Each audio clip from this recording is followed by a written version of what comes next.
Hello! Today I'm going to tell you how these image learning books work and basically how do you use them. So when you first open the book, it looks like this. Then let's look at an example. We shall look at the example word craven. So of course, first you will ask yourself, do I know this word? And if you do know the word, you can just skip over it. But let's just say for now in this case that you do not know the word craven, so I have an example to show you. As you can see, up in this box, we show you the word, its part of speech, and its definition. But we will not look at the definition for now because we will save that for later. And what is going on down in this box? Well, this is an image learning book, so you can kind of just assume that down in this box, we are just showing you how to memorize the word. Please pause for a minute and pronounce the word that is on the screen, which is the word up in the first box that I showed you. It is a very important step of this process and you will soon know why. Please do not use any resources to look up how do you pronounce this word because we do not want you to do that. We want you to pronounce the word as it is when you see a new word and you do not have anything to refer to. Now that you've pronounced the word, we can get on with how do you memorize this word. So we are using subwords to memorize words as you can see, and the letters that we added to the subwords to help us memorize the word more easily are in parentheses, and they are not color-coded as the rest of the word is because they are not part of the actual word itself. So it should be easier to identify. The subwords that we are using to memorize craven are end and crave. As you can see, we also, each subword, if you did add a letter, in this case we both subwords we did, we can only add one letter because if you add more than one letter, everything will get complicated, confusing, and everything will be a mess. Because you won't know, did I add 2 letters? Did I add 5? Did I add 3? Did I add 10? Who knows? So we have a strict policy that you can only add one letter if you do want to add a letter to your subwords to help you memorize the word more easily. Back to subwords.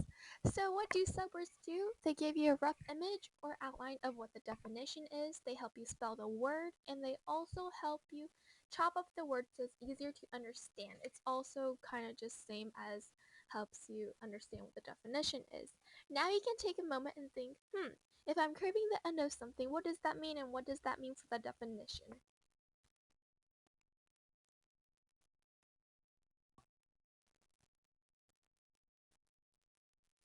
To me, if you're craving the end of something, you're probably nervous, you're scared, you're fearing something, you don't want something to happen, you don't want to do something, you're anxious, you're annoyed, and it's definitely something bad.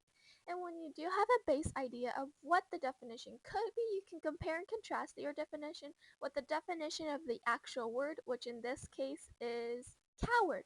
So I guess I was kind of on the right track because if you're a coward, you're scared of things and you fear things, and it's definitely a bad thing. Now, underneath the subwords and where we show you how to memorize the word, you see a sentence, and that is the example sentence. The example sentence just shows you how to use the word in a sentence, and the word is always in bold and also color-coded as it should be above. The subwords are also in the sentence, but they are not in bold because they are not the main word, so they won't pop out as much, but they still will pop out because they are color-coded as they also should be above. Another thing about the example sentence is that it will always be squared in a dotted line. Now if you'll take a look to the left of the screen, you see that in the picture we show you where the subwords are located. The subword crave is located here. Why? Because the girl is the person or thing that is doing the craving, so naturally she represents crave. Then the subword end is located here. Why? Because the speech bubble says, I want this to be over, and if you want something to be over, you want it to end, obviously.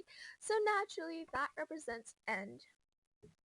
This is a one-time memorization thing and it is also a think process.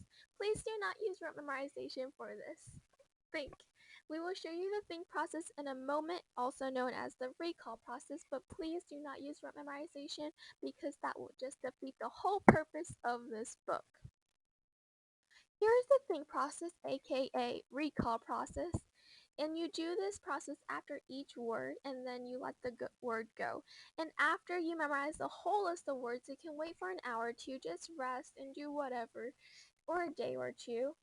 And then you can do this process again for the whole list of words and do not refer to the list of words so you have a more accurate result. If you do it immediately after memorizing a list of words and you can recall a lot of words, that may be due to short-term memory. So please do it after a few days or a few hours for a more accurate result. So I kind of just separated up into a graph so it would be more easier to understand. First, they pronounced that word. Good thing I told you to pronounce that word and you pronounced it when I told you to, because now it will be coming in handy and you will see why. Craven. Now you can start thinking of the two subwords, or how many subwords there are, but in this case there are two, which is crave and end. Why did I tell you to pronounce that word? Because now you'll know which subword comes first, which in this case, it's definitely end. Right? Because craven, end, crave, and crave, E-N, C-A-R-A-V, C-R-A-V. I'm just kidding. It's crave first. So now you know how to spell the word because it's just really easy because you just have to spell each subword and take out the letters that we added.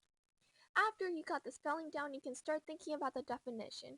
And you can see that I linked end and crave to the definition, which it's a question now, craving the end, and you see that I linked craving the end to bad, nervous, scared, fearing, don't want something to happen. And then when you have that click in your head, you can be like, oh, it means coward.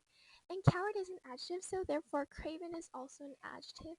And now you have the spelling, its pronunciation, the word, its part of speech, and its definition down. Thank you so much for watching this video, and we really hope that this video helped you learn how to use the Image Learning Book to its fullest. You can now buy Image Learning Book 1 at memoryformoney.com. The link will be now squared in orange, and you can also check out that website for more information and all that good stuff. If you have any questions or comments, or just any comments in general about the book, you can contact us at mexico@memoryformoney.com. It will now be squared in purple. Follow us on Twitter at tweetnow5 and at memoryformoney. Thank you!